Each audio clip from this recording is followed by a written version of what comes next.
Halo teman-teman bahas saham, kembali lagi dengan channel bahas saham. Pada kesempatan kali ini saya akan mencoba mengangkat salah satu emiten saham yang menurut saya punya potensi besar ke depannya, yaitu saham Panin Sekuritas atau PANS. Pada saat saya membuat video ini, harganya berada di kisaran 1.600-an, lebih tepatnya 1.650 teman. Kenapa saya tertarik? Yang pertama, kita bisa lihat dari gambar ini. Secara umum grafiknya ini pernah mencapai angka hampir 5 ribuan di tahun 2014, tetapi emiten ini lagi mengalami masa penurunan atau bearish, teman-teman.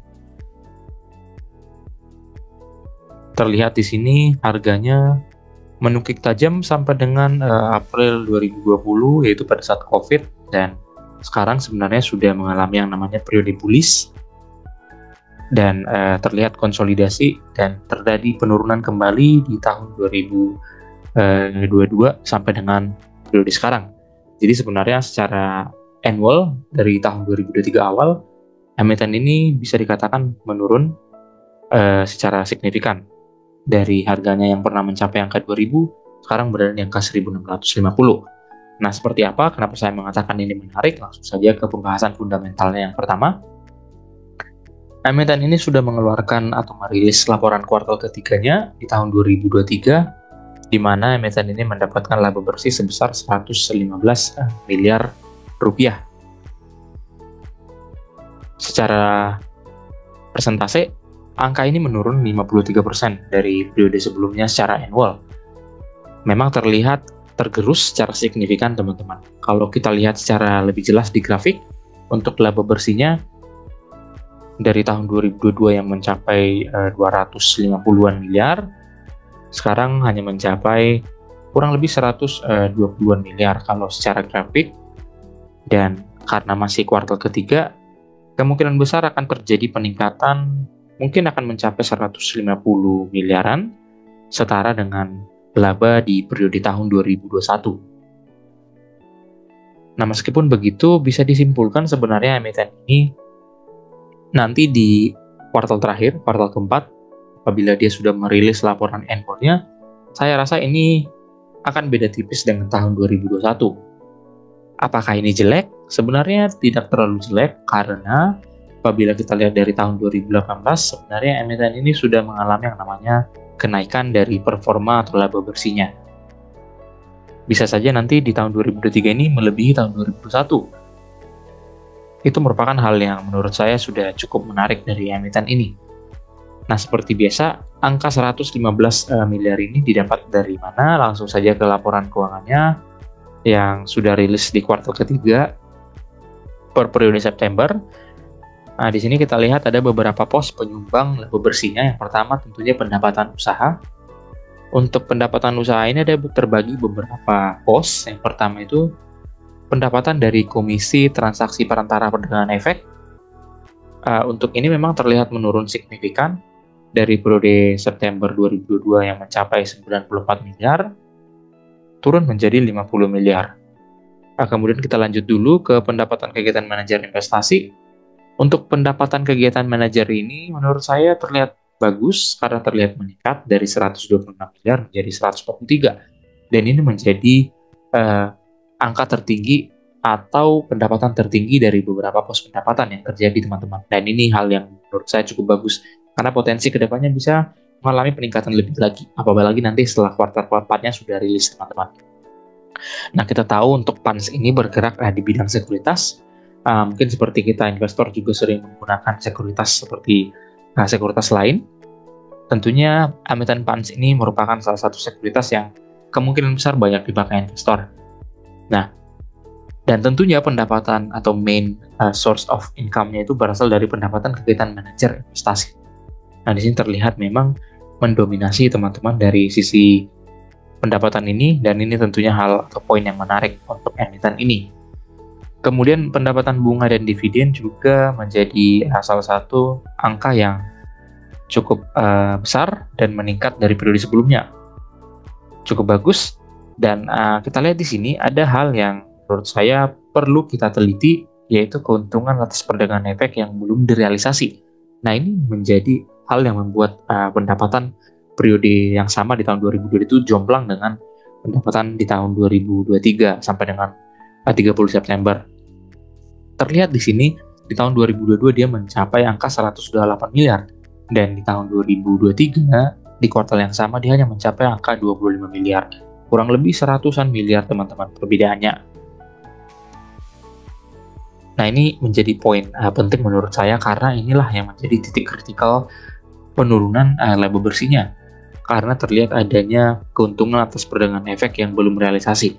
Tapi perlu diingat teman-teman investor, ini merupakan keuntungan yang belum direalisasi. Jadi sebenarnya ini merupakan keuntungan yang tidak nyata teman-teman. Apabila kita lihat dia bukan cash basis, melainkan masih di accrue teman-teman. Artinya ini sudah dianggap menjadi bagian dari pendapatan walaupun memang belum merealisasi secara real atau secara cash.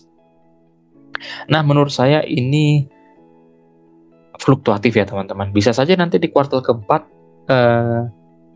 keuntungan ini akan meningkat lebih signifikan dari periode tahun 2022. Bisa saja terjadi. Itu diakibatkan fluktuasi harga di pasar teman-teman. Dan kemungkinan yang kedua bisa saja terjadi memang kerugian. Tapi menurut saya ini bukanlah menjadi pendapatan atau main income dari emiten ini.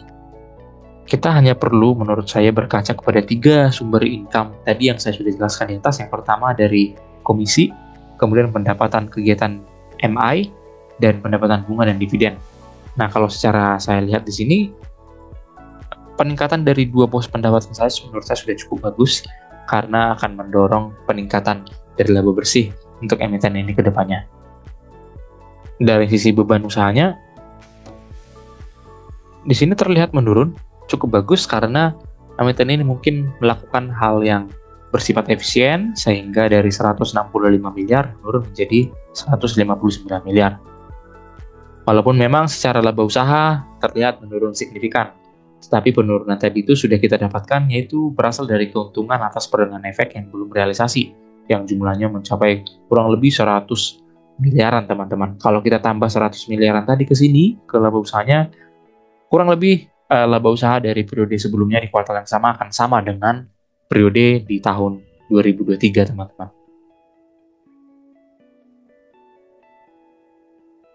Baik, kita coba lanjutkan. Kemudian dari sisi ekuitas, di sini ekuitasnya terlihat menurun dari 1,56 triliun dari periode 2022 menurun menjadi 1,509. Dan kemudian dari EPS-nya terlihat memang EPS tahun 2023 ini sudah lebih tinggi dari 2021. Mengapa tadi saya katakan kemungkinan besar laba tahun 2023 ini akan melampaui 2021.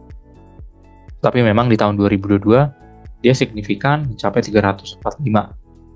Menurut saya di tahun 2024 kemungkinan besar ini akan mengalami peningkatan kembali. Kemudian dari sisi utangnya terlihat meningkat. Untuk lebih jelasnya kita lihat di grafik. Untuk nilai utangnya sendiri masih cukup rendah teman-teman. Terlihat di sini hanya mencapai kurang lebih angka 586 miliar. Dan apabila kita bandingkan dengan ekuitasnya yang mencapai 1,5 triliun, ini hanya mencapai kurang lebih 0,39 atau 0,4 dari total ekuitasnya. Menurut saya ini sangat bagus karena perusahaan ini cukup liquid teman-teman. Dari sisi penambahan kas juga lumayan bagus, 2 miliar, dan posisi kasnya juga cukup bagus, berada di angka 21 miliar sampai dengan kuartal ketiga. Dari sisi ROE juga menurut saya cukup menarik, karena masih bertahan di 2 digit teman-teman, di 10%. Untuk rata-rata ROE-nya memang masih di 9,79. Ini merupakan hal yang bagus menurut saya, karena ini menandakan laba yang dihasilkan dari emiten ini yang mencapai 115 sampai dengan kuartal ketiga itu sudah dihargai 10% dari ekuitasnya. Artinya kemampuan menghasilkan laba dari emiten ini dibandingkan dengan ekuitasnya itu cukup bagus. Nah, dari data laporan keuangan tadi bisa disimpulkan beberapa hal. Yang pertama, untuk nilai PBV-nya masih berada di bawah 1. Artinya pada saat saya membuat video ini emiten ini dihargai di harga 1.650. Dengan harga 1.650 per lembar saham, dia dihargai 0,79 untuk PBV-nya. Kemudian untuk pernya juga sebenarnya per pada saat dia mencapai laba di 115 miliar juga sudah cukup menarik karena masih berada di bawah angka 10, teman-teman. Jadi kalau kita rata-ratakan seperti biasa, emiten ini seharusnya berada di harga 2120 untuk harga yang bisa dicapai secara fundamental. Karena ini merupakan combine dari nilai PBV dan per wajar. Dengan membeli di harga sekarang, tentunya kita akan memperoleh nilai MOS 22%, yang memang masih di bawah 30%, yang artinya menurut analisis saya, kemungkinan ada penurunan kembali dari harga sahamnya di bawah 1.650. Tetapi dengan membeli di harga 1.650 atau memiliki emiten ini di harga 1.650 per sahamnya, kita bisa mendapatkan gain kurang lebih 28 sampai dengan 30% apabila dia mencapai angka 2.120 tadi atau harga fundamentalnya.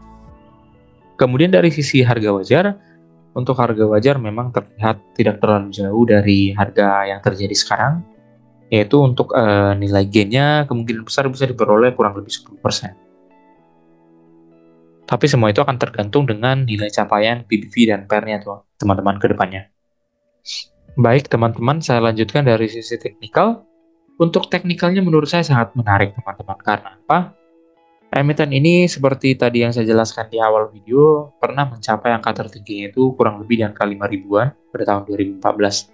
Dan dari tahun 2015, emiten ini terus dihajar sampai menuju harga terendahnya di harga, di sini low-nya itu terjadi di harga 625, yaitu pada saat pandemi terjadi. Dan ternyata sekarang emiten ini sudah terkerek naik secara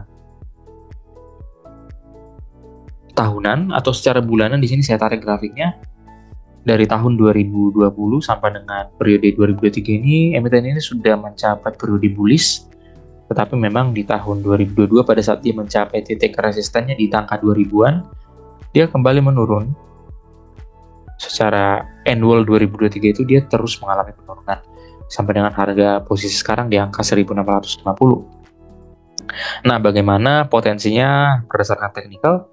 Saya rasa emiten ini akan bertahan di angka 1.600 atau kemungkinan akan menurun ke harga 1.500, teman-teman. Hal itu terkonfirmasi karena tadi nilai MOS-nya juga masih di bawah 30%, jadi kemungkinan untuk menurun masih ada resikonya. Tapi walaupun begitu, saya rasa penurunan ini akan terbatas sampai dengan harga 1.500, teman-teman. Ini terlihat angka 1.500 ini menjadi titik resisten pada tahun 2001, dan menurut saya ini akan menjadi titik support yang baru, teman-teman, di tahun 2024.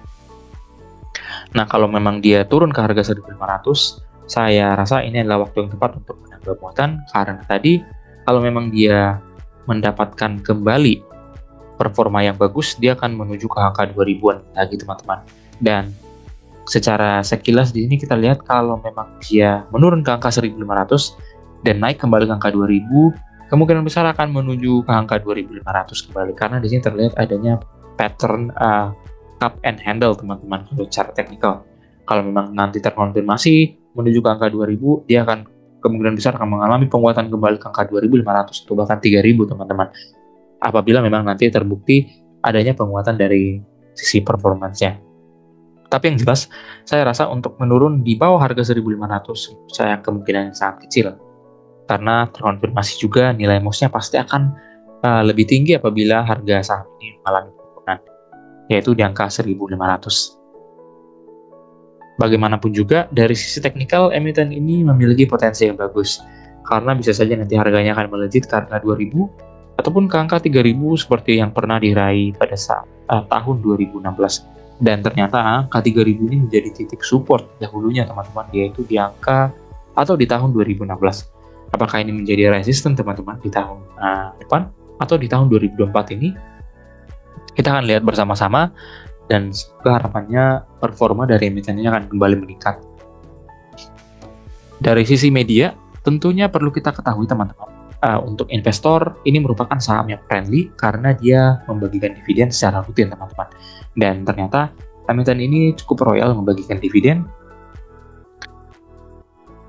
Seperti pada harga yang terjadi sekarang, terlihat untuk dividen yield itu mencapai 15%, dengan catatan dia memberikan dividen per share yang sama seperti tahun berikutnya, yaitu di angka 250. Hal itu bisa saja terjadi, teman-teman, karena kalau kita lihat dari AIPS-nya saja tadi secara fundamental itu berada di angka 215. Katakanlah emiten ini membagikan kembali dividennya di angka 200. Itu juga sudah cukup tinggi teman-teman, di atas 10%.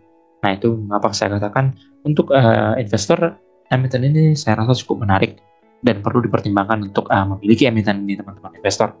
Karena secara dividen memang dia royal dan laba yang sudah diperoleh sampai dengan kuartal ketiga itu sudah mencapai 200-an. Dan saya rasa dengan dividen yield sekarang yang mencapai 15% dengan harga 1.650, tentunya apabila dia membagikan dividen lagi di tahun 2024, saya rasa tidak akan terlalu jauh menyimpang dari angka 15%. Kemungkinan nanti bisa saja di angka 10 ataupun 11% yang menurut saya cukup menarik untuk kita investor. Baik, sekian pembahasan mengenai emiten funds. Apabila teman-teman investor memiliki komentar lain ataupun pendapat lain mengenai emiten ini, boleh di komen di kolom komentar. Boleh klik like dan subscribe untuk rekomendasi channel ini. Terima kasih.